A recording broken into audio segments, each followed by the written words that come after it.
નમસ્કાર વિદ્યાર્થી મિત્રો. ધોરણ 7 વિષય ઇતિહાસ. આજે આપણે પ્રાચીન અર્વાચીન કૃષિ વ્યવસ્થા વિશે માહિતી મેળવીશું. વિદ્યાર્થી મિત્રો, સૌ પ્રથમ આપણે જોઈએ કે પ્રાચીન સમયમાં શું કૃષિ હતી, શું ખેતી થતી હતી, ખેતી થતી હતી તો કેવી રીતે થતી હતી. એ સમયમાં લોકો ખેતી છે એ ખેતીમાં શું ઉગાડતા હતા?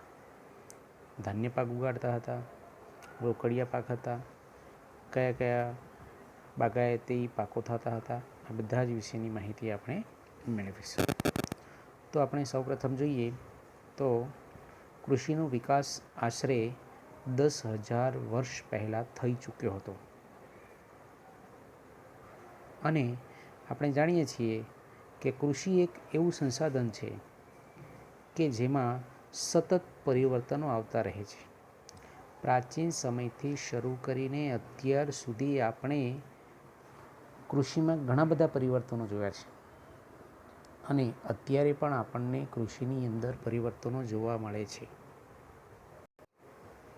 હવે જોઈએ કૃષિની વ્યાખ્યા. કે જમીનને ખેડીને અથવા તો ખોદીને તેમાં બીજ વાવીને અનાજ ઉત્પન્ન કરવાની જે પ્રક્રિયા આખી થાય છે તેને આપણે કૃષિ તરીકે ઓળખી શકીએ છીએ અથવા ખેતી તરીકે પણ આપણે ઓળખી શકીએ છીએ. આગળ જોઈએ કે ભારતના અર્થતંત્રનો જો મુખ્ય પાયો ગણવામાં આવે તો એ છે ખેતી. શા માટે આવું કહ્યું છે? તો કહે છે કે ભારતની જે વસ્તી છે એ વસ્તીના 60% લોકો છે એ લોકો ખેતી ઉપર પોતાનું ગુજરાન ચલાવે છે. એટલે જ અર્થતંત્રનો મુખ્ય પાયો છે એ પાયો ખેતીને ગણવામાં આવેલો છે. આપણે જોઈએ આગળ કે આ ખેતી છે એ ખેતીને જીવનની એક મહત્ત્વની જરૂરિયાત માનવામાં આવે છે. હવે કે પ્રાચીન સમયમાં આદિમાનવ છે એ આદિમાનવ જંગલમાં રહેતો હતો, જંગલી પ્રાણીઓનો શિકાર કરતો હતો અને ગુફામાં રહેતો અને એ શિકાર કરીને પોતાનું પેટ છે એ પેટ ભરતો હતો. ત્યારબાદ તે કંદમૂળનો ખોરાકમાં ઉપયોગ કરવા લાગ્યો, ફળફળાદીનો ઉપયોગ કરવા લાગ્યો અને પછી જાતે ઉગાડેલા અન્નનો ઉપયોગ છે એ ઉપયોગ પણ તે પોતાના ખોરાકમાં કરવા લાગ્યો. એટલે ધીરે ધીરે અન્ન છે અન્ન ઉગાડવાનો પ્રયત્ન કરી અને તેણે અન્ન છે એ અન્ન પણ ઉગાડ્યું હતું. એના વિશેની માહિતી છે એ માહિતી આપણને ફ્રાન્સમાંથી મળી આવેલી ગુફામાંથી મળે છે. એટલે કે ફ્રાન્સમાં આદિમાનવની ગુફા મળી છે અને એ ગુફાને આધારે પણ આપણે કહી શકીએ કે પ્રાચીન સમયનો માણસ છે એ માણસ ખેતીથી પરિચિત હતો અને ખેતી પણ કરતો હતો. હવે જોઈએ આગળ કે પ્રાચીન સમયમાં ખેતી તો થતી, પરંતુ ખેતી કયા આધારે, કેવી રીતે, કોની મદદથી થતી? તો પ્રાચીન સમયમાં ખેતી છે એ ખેતી બળદના આધારથી થતી હતી. એટલે કે બળદને હળની સાથે જોડી ખેતી કરવાનું કાર્ય છે એ કાર્ય પ્રાચીન સમયથી થતું આવ્યું છે અને અત્યારે પણ થાય છે. પરંતુ અત્યારે ફરક એટલો પડ્યો છે કે બળદ છે એ બળદની ઉપયોગિતા ઓછી થઈ ગઈ છે અને તેની જગ્યાએ અત્યારના આધુનિક સાધનોનો ઉપયોગ છે એ ઉપયોગ વધારે થવા લાગ્યો છે. આગળ જોઈએ કે આપણને આના વિશેની વધારે માહિતી ક્યાંથી મળી આવી? તો કે સિંધુ નદીની ખીણના અવશેષો જે મળી આવ્યા, જે કેટલા વર્ષો જૂના છે? તો કે 5,000 વર્ષ જૂના. અને એ આ જે અવશેષો મળી આવ્યા એ અવશેષો પરથી પણ નક્કી કરવામાં આવ્યું કે એ સમયમાં પણ ખેતી છે એ ખેતી થતી હતી અને એવા સમયમાં ખેતી છે એ ખેતી તો થતી, પરંતુ ખેતીની અંદર શાનું વાવેતર કરવામાં આવતું? તો કે ખેતીમાં કપાસ જેવા પાકોનું વાવેતર છે એ આજથી 5,000 વર્ષ પહેલાં થતું આપણને જોવા મળે છે. શાના આધારે મળી આવી આપણને માહિતી? કે સિંધુ નદીની ખીણના જે અવશેષો મળ્યા એ અવશેષોને આધારે. હવે આગળ જોઈએ કે તે સમયમાં લોકો છે એ લોકો પોતાનો જે કર છે એ કર રાજાને કયા રૂપમાં ચૂકવતા હતા? તો તે સમયના જે લોકો છે એ લોકો રાજાને કર છે એ કર અનાજના રૂપમાં ચૂકવતા હતા. કેમ કે એમની પાસે પૈસા તો એટલા બધા ક્યાંય જોવા નહોતા મળતા, એટલે અનાજ પકવતા અને અનાજના રૂપમાં કર છે એ કર રાજાને ચૂકવતા જોવા મળતા હતા. આગળ જોઈએ કે એ સમયના આપણને મોટા મોટા અનાજના કોઠારો મળી આવ્યા છે. એ ક્યાંથી મળી આવ્યા? તો કહે છે કે મોહેન્જો-દડોની જે સંસ્કૃતિ છે એ સંસ્કૃતિના આધારે આપણને એમાં અવશેષોને આધારે આપણને મોટા મોટા અનાજના કોઠારો મળી આવ્યા. હવે આ શામાંથી તૈયાર કરવામાં આવતા? તો કે માટીમાંથી પણ બનતા અનાજના કોઠારો અને વાંસમાંથી પણ બનાવવામાં આવતા હતા. તો આ અનાજના કોઠારો મળી આવ્યા. એ અનાજના કોઠારોને આધારે પણ આપણે કહી શકીએ કે એ સમયમાં લોકો છે એ લોકો અનાજ તો ઉગાડતા હતા, પરંતુ અનાજને સંગ્રહ કરવાની પ્રવૃત્તિ પણ કરતા હતા. એટલે કે એકાદ વર્ષ અથવા એકાદ વર્ષ કરતાં વધારે સમય સુધી અનાજ છે એ અનાજને તેઓ આ અનાજના મોટા મોટા જે કોઠારો મળ્યા એના આધારે આપણે કહી શકીએ કે એ કોઠારોની અંદર અનાજ છે એ અનાજ તેઓ સંગ્રહિત કરતા જોવા મળતા હતા. આગળ જોઈએ કે ભારતના નિવાસી આર્યભટ્ટ છે એ આર્યભટ્ટ પણ કૃષિ સંબંધિત માહિતી છે એ માહિતીથી સુપરિચિત જોવા મળતા હતા. હવે વેદો વિશેની માહિતીમાં જોઈએ તો ઋગ્વેદ અને અથર્વવેદમાં પણ કૃષિ સંબંધિત ઘણી બધી માહિતી છે એ માહિતી આપણને મળી આવે છે. હવે કે પ્રાચીન સમયના ખેડૂતો છે, ખેડૂતો વિશેની થોડી વાત કરીએ કે શું એ ખેડૂતો છે એ ખેડૂતો ખેતીની અંદર હંમેશા માટે પરિવર્તન ઈચ્છતા હતા, પરિવર્તન લાવતા હતા, નવું શીખતા હતા? હા, નવું પણ શીખતા હતા, પરિવર્તન પણ લાવતા હતા, અને જે પોતે નવું શીખતા હતા એ નવું શીખેલું તેઓ પોતાના બાળકો છે એ બાળકોને પણ શીખવતા હતા.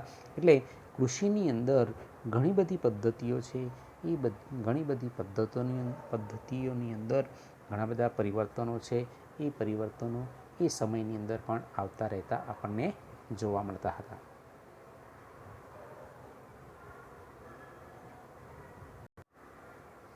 હવે આગળ જોઈએ કે કૃષિની એ વખતની વ્યવસ્થાઓ કેવી હતી. ખેતી કરતા તો કેવી રીતે ખેતી કરતા? તો કૃષિની વ્યવસ્થાઓમાં આપણે જોઈએ તો બળદને હળની સાથે જોડી ખેતી કરવામાં આવતી હતી. એટલે બળદ છે એ બળદ મુખ્ય સાધન ગણાતું હતું. શા માટેનું? તો કે ખેતીનું મુખ્ય સાધન બળદ છે, બળદ ગણાતું હતું. હવે કે કૂવો તો હોય, પરંતુ ખેતર છે, ખેતરમાં પાણી છે એ પાણી મૂકવું છે, કૂવામાંથી પાણી કાઢીને ખેતર સુધી પહોંચાડવું છે. તો એ સમયમાં તો આધુનિક જે યંત્ર સામગ્રી છે એવી હતી નહીં, આધુનિક જે ઇલેક્ટ્રોનિક મોટરો છે એવી હતી નહીં. તો કેવી રીતે પાણી કાઢવામાં આવતું? તો કૂવામાંથી પાણી કાઢવા માટે ચામડાના કોષનો ઉપયોગ થતો હતો, અને આ કોષ છે એ કોષનો ઉપયોગ છે એ ઉપયોગ પણ કૂવામાંથી પાણી કાઢવા થતો હતો. અને એમાં પણ કોણ ઉપયોગી થતું હતું? તો એમાં પણ બળદ છે એ બળદ આ કૂવામાંથી પાણી છે એ પાણી કાઢવા માટે ઉપયોગી થતા આપણને જોવા મળતા હતા. બળદને ખેતીનું મુખ્ય સાધન છે એ સાધન પણ ગણવામાં આવતું. આગળ જોઈએ કે ખેતરમાં કયા કયા પ્રકારના ખાતરનો ઉપયોગ છે ઉપયોગ થતો હતો. અત્યારના જે ખાતરો છે એવા ખાતરો તો એ વખતે હતા નહીં, પરંતુ એ વખતે ખેતરની અંદર છાણિયું ખાતર, ખોળિયું ખાતર અને લીલો પડવાશ વગેરે જેવા કુદરતી ખાતરોનો ઉપયોગ છે એ ઉપયોગ થતો હતો. અને આવા ખાતરોનો ઉપયોગ થવાને કારણે જમીન છે એ જમીનની અંદર દરેક પ્રકારના પોષક તત્વો પૂરેપૂરા રહેતા હતા. અને જે અન્ન ઉગતું હતું અને જે અનાજ જે તૈયાર થતું હતું એ તૈયાર થયેલું અનાજ છે પૂરેપૂરા પોષક તત્વોવાળું આપણને જોવા મળતું હતું. અને એ પૂરેપૂરા પોષક તત્વોવાળું અનાજ છે એ અનાજ જ્યારે મનુષ્ય પોતાના ખાવામાં ઉપયોગમાં લેતો હતો ત્યારે એ અનાજથી એને પણ પૂરેપૂરા પોષક તત્વો મળી રહેતા જોવા મળતા હતા. હવે જોઈએ કે જંતુનાશક દવાનો શું ઉપયોગ એ વખતે થતો હતો?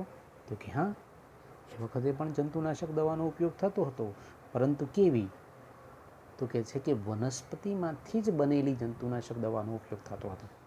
ઉદાહરણ તરીકે આપણે જોઈએ કે લીમડાના પાન છે, તો આ લીમડાના પાનમાંથી જંતુનાશક દવા બનાવવામાં આવતી હતી અને એનો ઉપયોગ છે એ ઉપયોગ ખેતરોમાં થતો હતો. એટલે એ જંતુનાશક દવાના ઉપયોગથી ખેતરમાં જે કાંઈ પાક છે, ખેતરમાં જે કાંઈ અનાજનું વાવેતર કર્યું છે એને કોઈપણ પ્રકારનું નુકસાન છે એ નુકસાન થતું જોવા મળતું ન હતું. આ રીતે પ્રાચીન સમયની ખેતી છે એ ખેતી સુવ્યવસ્થિત રીતે અને હળ અને બળદના ઉપયોગથી વ્યવસ્થિત રીતે ખેતી છે એ ખેતી થતી આપણને જોવા મળતી હતી. હવે કે પ્રાચીન સમયની ખેતી છે એ ખેતી વિશે આપણે ફોટા છે એ ફોટા દ્વારા પણ થોડીક માહિતી મેળવીશું.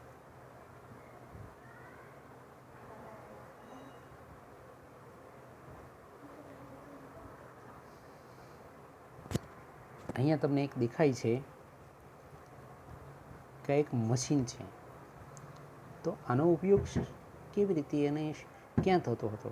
તો કે આનો ઉપયોગ છે એ ઉપયોગ કૂવામાંથી પાણી કાઢવા માટે પણ થતો જોવા મળતો હતો. ત્યારે આનું સ્થાન કોણે લઈ લીધું છે? તો કે આધુનિક ઇલેક્ટ્રોનિક મોટરોએ લઈ લીધેલું છે. એટલે આનો ઉપયોગ હવે આપણને થતો જોવા મળતો નથી. અહીંયા તમને દેખાય છે બળદ છે એ બળદ ખેતીના સાધન તરીકે મુખ્ય ઉપયોગમાં લેવાતું ગણાતું હતું. અને આ રીતે ખેડૂત છે એ ખેડૂત પહેલાં પોતાના ખેતર છે એ ખેતરને ખેડે અને ખેતરને ખેડ્યા પછી એની અંદર જે કાંઈ રોપણી કરવાની હોય કે કોઈ પણ પ્રકારની વાવણી કરવાની હોય તો એ પછી જ એમાં તે કરતો આપણને જોવા મળતો હતો. અને આ રીતે સૂકી જમીન હોય તો સૂકી જમીનની અંદર આ રીતે ખેડૂત છે એ ખેડૂત હળ અને બળદના ઉપયોગથી જમીન છે એ જમીનને ખેડતો જોવા મળતો હતો. અને જમીન જ્યારે પોચી થઈ જાય ત્યારે એ જમીનની અંદર વાવેતર છે એ વાવેતર કરતો જોવા મળતો હતો. અને ખેતીમાં સારો એવો પાક છે, સારું એવું અનાજ છે એ અનાજ તે ઉત્પન્ન કરતો જોવા મળતો હતો. અસ્તુ.